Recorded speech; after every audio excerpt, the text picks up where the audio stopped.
But I would say for sure, if it's B2C versus B2B, the end result of what we do for sure can look different, but how we get there is going to be the same thing, right? We still look at competitors, keywords. Perfect. SEO is still SEO at the end of the day, whether it's on similar products and services or different client focuses or not. Within SEO, you're always customizing and tweaking and making this unique for that certain niche, scenario, market, intent, whatever.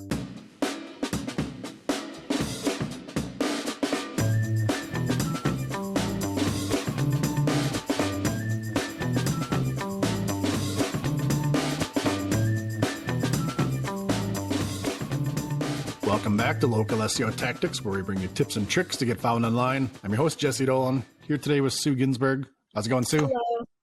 Pretty good, thanks. Let's talk some SEO. Just you and I today, no Bob, no clients coming on board, nobody else to interview.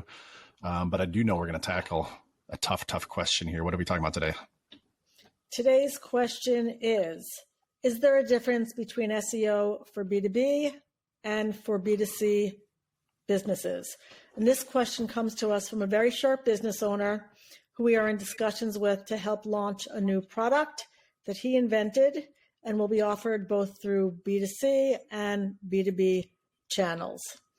Quote of the day that is relevant to what we're talking about today is, good marketing makes the company look smart. Great marketing makes the customer feel smart. And that's a quote by Joe Chernov. And he served as the VP of marketing at well-known companies such as HubSpot, Eloqua, and he saw both of those companies through their successful IPOs, a big name in the online space. I really saw the relevance here with SEO because if a customer is doing a search for something that they want and ends up on a website that is relevant to them, has what they're looking for, can help them, then they feel smart. And by aligning keywords for each of the businesses that we work with and our clients' products and or services, we like to make the customer feel smart. That is a good thing to do. It puts them in a positive frame of mind. It gets them what they want sooner. And in today's ADD world, that's part of our goal, is to get them to websites that can help them sooner. So they want to stay there, engage on the website, and not click off and go try something else. So I really liked that quote. Great marketing makes the customer feel smart. So this company that we've been talking to about launching an interesting new product with them, they have a successful business in a different area, and this new product serves an entirely new market for them than their primary business serves. It's a brilliant invention that came out of the owner trying to help some of his employees with a medical condition that they were experiencing that caused foot pain. Thinking like inventors think, and like this inventor thinks, he came up with something that will help resolve the pain, and it works. It worked for his employees. It worked for more people that he tested it with, for himself, and seeing the difference that it could make for people he knew, he decided this was something that he could scale to help the other people out there who suffer from various types of foot pain, which is a lot of people.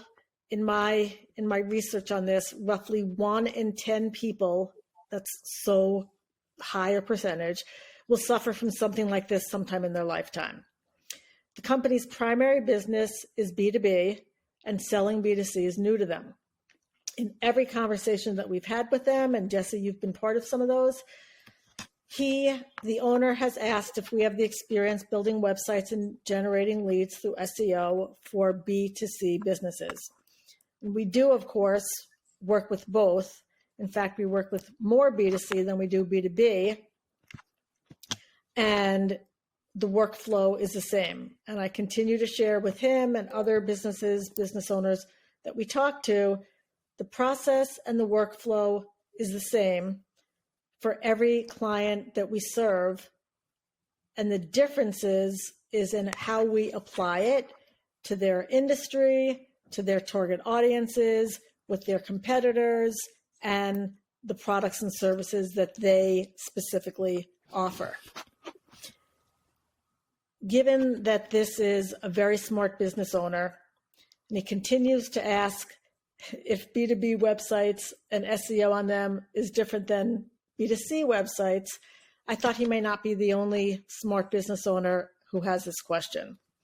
So Jesse, with your expert business owner and SEO hat, can you talk about that and shed some light on the topic for us all? It is a great question. Great topic. Yeah. We, like you said, we do historically, this comes up all the time. And in a nutshell, the super short answer here is what you said. Yeah, the workflow overall, our approach is the same. And I would say that's probably from a framework standpoint, right? We still start at the same initial point, which I'll expand on here. We go through the same processes, but I would say for sure, if it's B2C versus B2B, the end result of what we do for sure can look different, but how we get there is going to be the same thing, right? We still look at competitors, keywords. Perfect. SEO is still SEO at the end of the day, whether it's on similar products and services or different client focuses or not. Within SEO, you're always customizing and tweaking and making this unique for that certain niche, scenario, market, intent, whatever. And I think it's important for people to know is when we talk about it's the same process, the same approach. Within that approach, though, is already baked in customizations and tweaks, right? That's exactly. So people don't quite understand what we mean when we say that, right? They just think it's the exact same paint by numbers deal. And it's like, no, in any good SEO, the process is extremely comprehensive. And when you go through the research, the analysis, the game plan kind of presents itself in front of you and then you execute it. That's what we mean when we say it's kind of the same, right? We're still going to optimize content, create content, talk about keywords, competition, etc. But yeah, what we actually apply, the buttons we push, the levers we pull, for sure going to be different. But that's true whether it's B2C, B2B, or just one client to the next, even in the same space, right? Those customizations and tweaks are always there. Mm-hmm. And that's where we talk about SEO, the word optimization, the O in SEO. That word by definition is very granular, very customized, very nuanced, right? That you can't really optimize something if it's templated or painting with a broad brush. So when we speak to that, I think that's worth noting that that's just inherently part of the process. All right. So breaking it down a little bit further, I think, so what is the difference between B2B and B2C? First, I want to talk about what things are the same. Okay. Just to get these out of the way, because that's what we talked about. The process inherently is the same with some nuanced difference. What is the same? We still start with keyword research. You still got to know what it is you're trying to be found for, what it is people are using to find the thing, right? What's their intent? Are you looking at getting found for keywords that are buying, that are research driven? What's the intent? If somebody's typing in these keywords, what's their intent? What are they looking for? And then are you trying to get found for that thing? Things like that, right? So you still got to do keyword research, whether you're B2B or B2C. And then looking at that type of content, right? Once you decide what keywords you want to be found for and market with, do you have content for those right now? We always talk about red balloons as my stupid example. If you want to be found for red balloons, you better be talking about red balloons on your website. Same thing here. Once you go through the keyword research, doesn't matter if you're B2B or B2C, you have to have content. You have to use these keywords. You have to put these things out there so they can be found. And then you have to review Google for what is currently working in that space, right? For whether you have a geographic niche area, whatever, or just typing in the keywords very broadly. What is showing up? We talk about this all the time. Google hides this stuff in plain sight. You take a few of your keywords, you're going to find the competitors that are showing up and dominating for those same keywords. Google is going to be showing you people that have authority, that have trust, things like this. What are they doing on their pages or their website that you're not on yours? Those kinds of things. Again, B2B, B2C, doesn't matter. Those practices are still in play. Now, where do we see big differences between B2B and B2C? I'll go through a few areas here. The intent. So B2C, I guess we should just make sure we're very clear to everybody. Yeah. That's business to consumer, right? So that's selling to the general public, to us as individuals, as homeowners, patrons, things like that. B2B is business to business. That means, another business would be buying your products or patronizing you for your services or things like that. And so when we look at that, the first thing is the intent, the thing that is being searched for, if it's a consumer or a business. That may, if I'm just looking for cleaning services, right? Am I looking for commercial cleaning services, industrial, a hotel, or just my house, right? Or my mobile home or whatever. So things like that, you can imagine if you are serving the commercial world, the business world, or consumers and residential, that's going to make a big difference to you, right? So truly understanding your intent, the intent of the people searching, and going back to that keyword research thing that we talked about to begin with, that we do. And that's the same on both. That keyword research, though, you have to start to look at that with the intent, or some of the nuanced for if somebody's typing in this thing, cleaning, is that a word that's applicable to the commercial, the business side, the industrial side, or is this a residential or a consumer side slant to that intent? And then you want to make sure. So again, that's on the keyword research side. That's the people on the other side of the keyboard, what they're typing in, where their mind is at, where their head is at, what is their intent. And then making sure what you put on your website and your marketing translates to match up with that. If this keyword, we're saying this is something that somebody would type in on a B2B level, then you better make sure that the page they land on your website looks like businesses patronize you, right? Maybe it's a level of professionalism, business hours, communications. There's going to be things that a business is going to look for from a usability and a UX standpoint that we're not going to dive into, that they may want versus a consumer. So make sure your content you're putting out there, those pages that are going to match up with those keywords, that intent flows through as well. Because where you may get some, if you hit the thing right and you get some short-term rankings and exposure with SEO on a page, if your page doesn't match up with that intent, your ranking is going to, decrease over time as people are bouncing on the page or getting out of it and things like that. So the intent is something that's going to be different B2B and B2C on both ends, and something to be extremely aware of. And I would say that's the first thing that we look at in those scenarios. Another thing to be acutely aware of is the browser that they're using, the device type. And really what we're talking about here at the end of the day, it can kind of be distilled down to mobile versus desktop. This isn't true everywhere, but in a lot of business to business scenarios, searches are being done from a business, from a cubicle, from a desktop, from a laptop, right? From a corporate environment. And so if you're selling B2B, then there's a chance you'd have to look at your own analytics. I'm making a broad assumption here. But we usually find that if you're a B2B, the people visiting your website are going to be on a larger screen, on a laptop, on a desktop, not on a mobile device. And so the design, the layout, and the things you do on your website in that regard maybe need to be presented differently for business to business versus consumer or residential, things like that, which is going to be primarily mobile based. So in that regard, of course, and we've talked about this on various episodes, you're going to want to make sure if you're working in the B2C space that your website, first and foremost, looks great on mobile, loads fast on mobile, and is easy to navigate on mobile, and that it also works good on a desktop, right? Kind of flip that around. So that is a very big thing to look at for what may be different in B2B marketing, design, and SEO versus B2C. Another key area here, which kind of is borderline on the topic of intent and what it is they're looking for and why.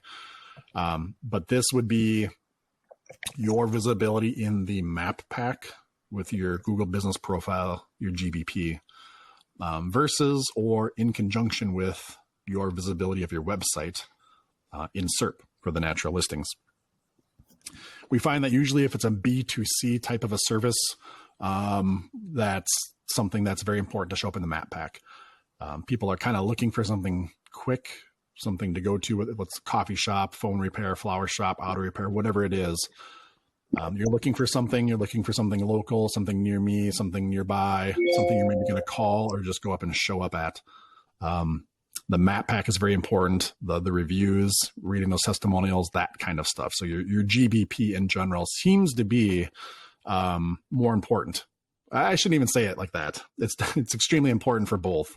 But if you're B2C, definitely extra important, because as consumers, we're just relying on those reviews, that kind of public feedback, that trust, and then quick results and answers.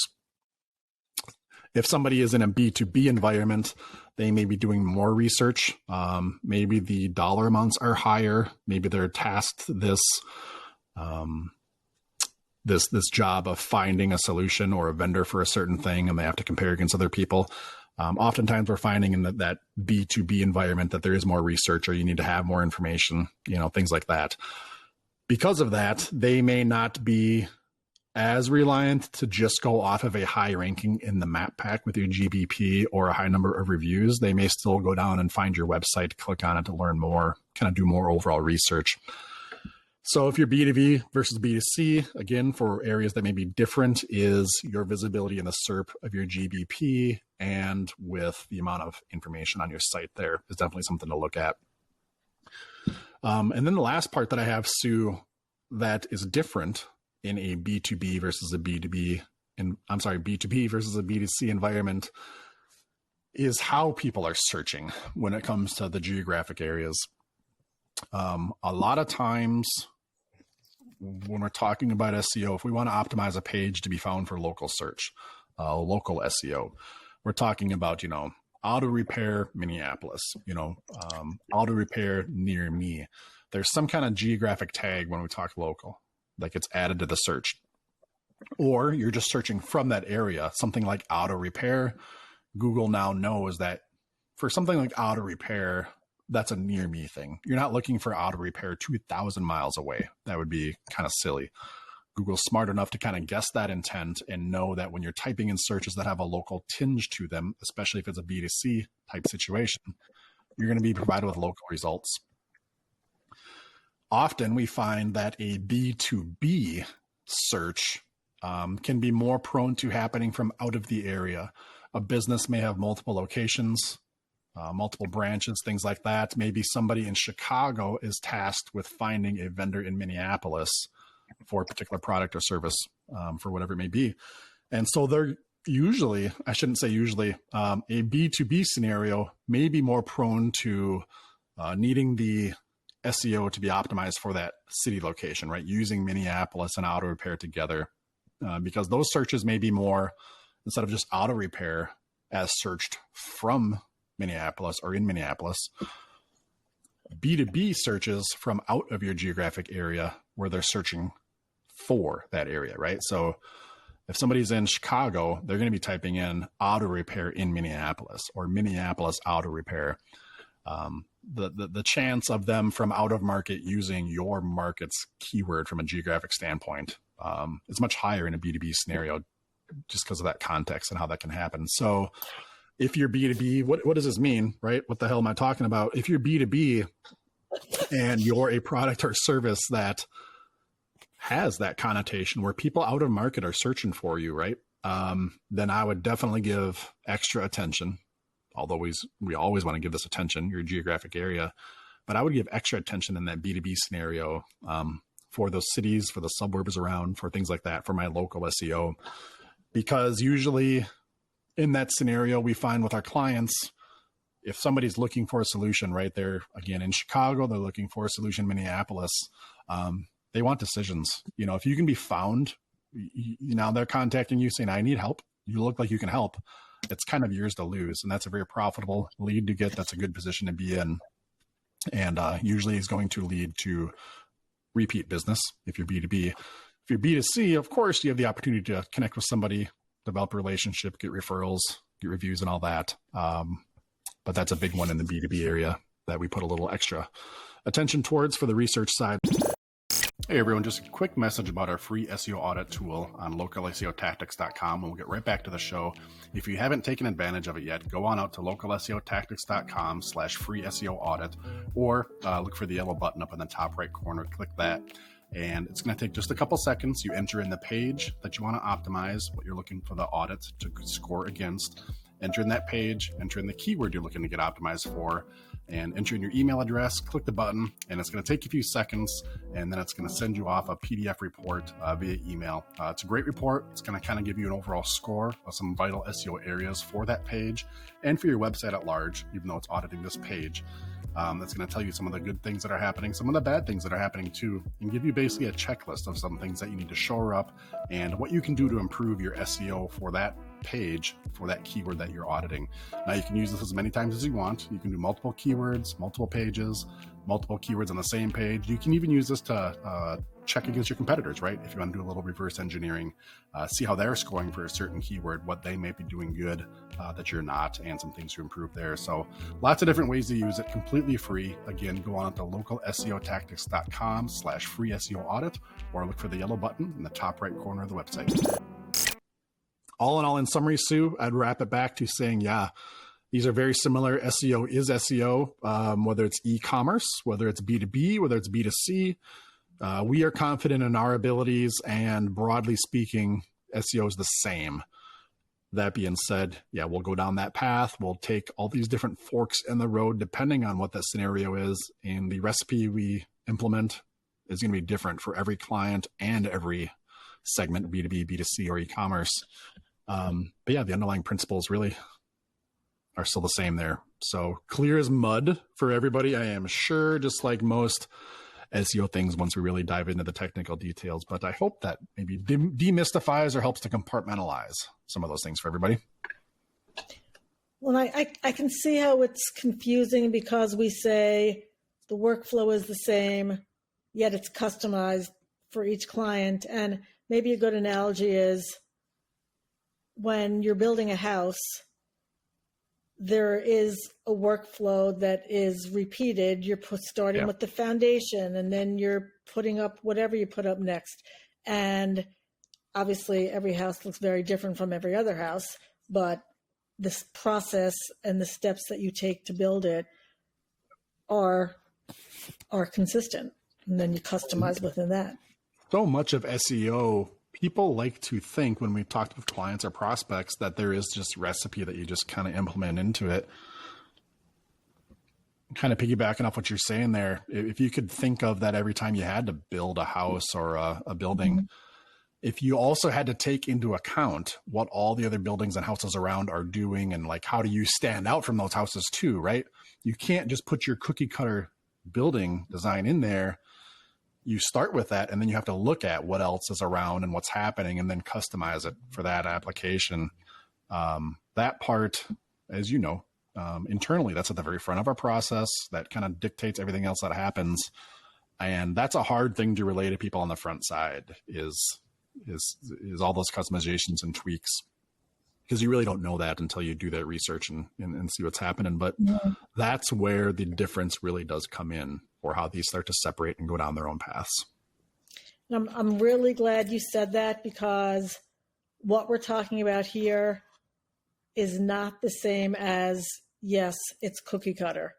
Right. We are not saying that at all. We're saying the steps are the same. Within each of the steps, there's customization for each specific product, service, company, industry, et cetera. You still, if you're talking a giant building versus a small house, what you still need, like you said, foundation, plumbing, walls, roof. Right. Those core things are there, but they look drastically different, of course. That's exactly right. Perfect. Anything else, Jesse? I don't think so. I think that's a great topic for everybody to kind of digest and apply in a lot of ways. So I agree. Okay, if you remember one thing and one thing only, remember this. The way we work, at least here at Intrix, your website build and your SEO do have a common workflow, yet they are not at all cookie cutter. While building a website and doing SEO to attract more leads online has the same process and general workflow, it also has to be customized to the specific business, your target audience, your industry, your competition, where you are, and more. So whether it's B2B or B2C, a well-designed website with good SEO will attract leads online. And then I have to say, at least the way that we do it. Quote of the day: and applying that, good marketing makes the company look smart. Great marketing makes the customer feel smart. Thank you, Joe Chernov. I love that quote. Makes us feel good too. Like if we're reading a page, like if I'm feeling better, more empowered, smarter, I'm much more apt to click that buy button or call that phone. So I think that really does resonate. Yeah, that's what we want. Do you have anything else you want to add, Sue? No, I think that's great. You've covered it all. Thanks for the great topic. Thanks for our clients and prospects we're always engaging with to, quite frankly, keep asking us these questions to pull out more information and share with everybody. Like we always say, hopefully this answered some questions you all had listening. If you have a question, if this spurs you to an idea, please go on out to localseotactics.com, scroll down to the bottom, click the button to submit a question. You can call it in, you can send it in the form. Either way, if you have a question, something specific for us, we'd like to hear it, and we'll talk about it on the show and help everybody else out at the same time. Thanks for tuning in. Hope you enjoyed this one. We will catch you all on the next one. Sue, talk to you later. Everybody else, take care. See ya.